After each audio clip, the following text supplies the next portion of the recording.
My son Jesse just got finished homeschooling and I'm about to homeschool myself. I've never done this before and I thought that it'd be cool for us to learn it together. We're going to learn about fermenting today and we're going to be making some sauerkraut out of cabbage. I'm so excited, but first I want to show you how the bone broth has turned out. We got about an hour and a half left on it, and so I just want to show you how it's looking. I did a video on this the other day, how to make your bone broth, and I wish y'all were here. I mean, this smells so good. I wish y'all had smell-o-vision. Look at that delicious liquid, y'all. So scrumptious, so beautiful. And I'm gonna leave the meat in it when I strain it. I'll probably take the vegetables out and give those to my chickens. But I'm gonna leave the meat in it because that'll add a nice little touch with the beans when I go to making those. These are some things you're gonna need to start this project. You're gonna need a knife, a cutting board, cheesecloth, a ring or a lid, and I'll explain those later. You're going to need any kind of jar, glass jar or crock if you've got one. You're going to need some water, some cabbage, a scale, and some salt. I like to use sea salt, but you can use any kind of salt that you would like to use. So first you're going to want to take just a few layers off of the top of your cabbage and save these. Don't throw them away. Just take 2 or 3 maybe off the top here. And then what I normally do is I cut mine in half. And then you can see the core right here, so then I cut that out. I think that's just easier to do it that way. Alright, that's one. And we'll cut this other one out. That's 2. Set those aside. Those you can compost or give them to your chickens, or whatever you want to do with them. And then we're going to slice these, this cabbage into thin layers. Hold on a second. I want to get another utensil that shows you how to cut too, and it's a little bit simpler. Just give me 1 minute. Let me go look and get that real quick.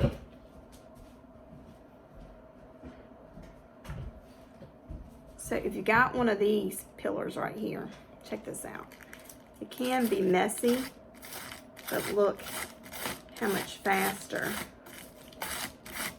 I can do this cabbage. And see, it even makes it, the pieces even smaller.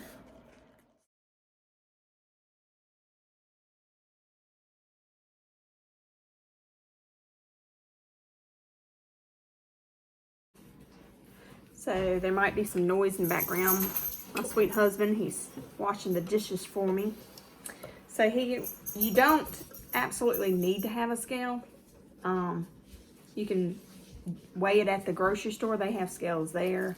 Or you can just kind of eyeball it.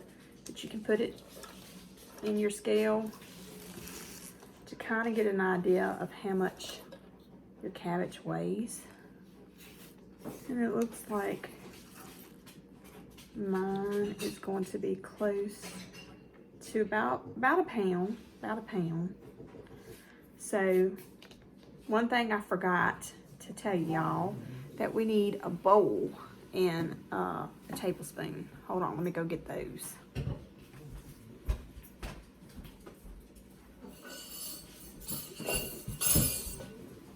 And we also need a masher. All right, so we're gonna put all this cabbage into the bowl. I'm gonna set this to the side. Put all this excess in here. And then what we're gonna do next is we're gonna get our salt. So basically, my cabbage was about a pound or so. So I'm probably going to try to do a tablespoon of salt. Some of y'all can play around. You can put more or less. The more salt you put in it, it's going to take longer to break down. And the less it won't take as long. And so basically we got the salt in there, and we're going to take it and we're just kind of going to press it around, you know, mush it, get that salt all kind of worked into the cabbage there. And do this for a little while until you got it all mixed up in there.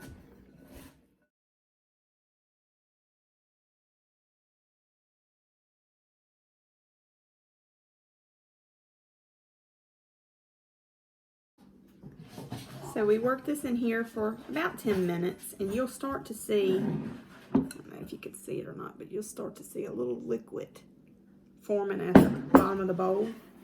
And so now you want to take your masher and just kind of keep on mashing it. Do this for a few minutes.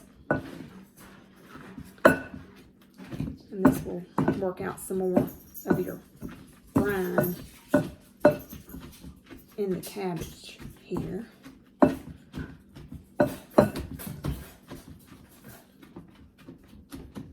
And get it more flattened out.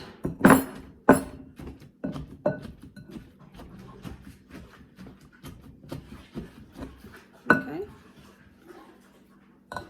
Put this to the side, and then I'm going to grab my mason jar. So here we go. Here's the mason jar right here. And then you're just going to take the cabbage and put it in your jar. You can use a funnel to make it a little bit neater. I don't have one that will fit my mason jar though, so just using what I got. I'm just going to throw all that in there.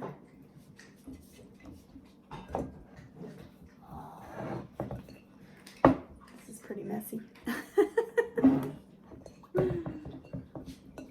I think it's going to be all worth it. It's going to taste good in the end. Okay, now that I got all of that in there, I'm going to pour the juice in here.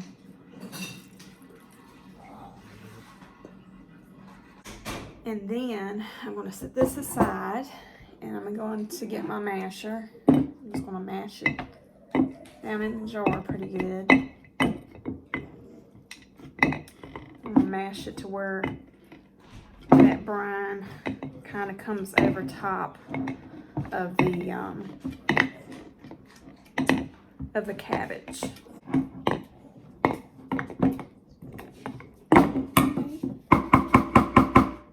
I'll put that to the side. Oh, that was loud. Sorry about that. And we're going to take that leftover lettuce that we peeled off earlier, and we're going to kind of fold it up. We're going to use this as a weight. So I'm going to just stick this in at the top of the jar and press it down.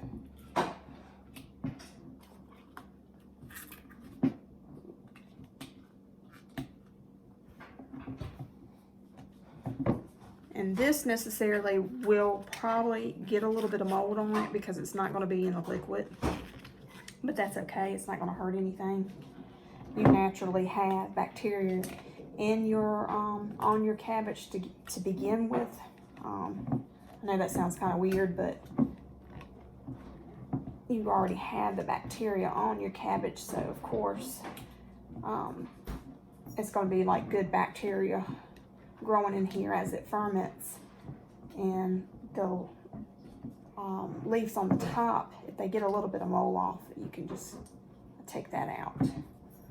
And then you're going to take your cheesecloth. You can use a coffee filter. You can use a napkin. I'm going to take this and fold it up a little bit. And, well, let's do it this way. And put it over the jar. And then I'm going to take my lid and just screw it over top of it. And this will allow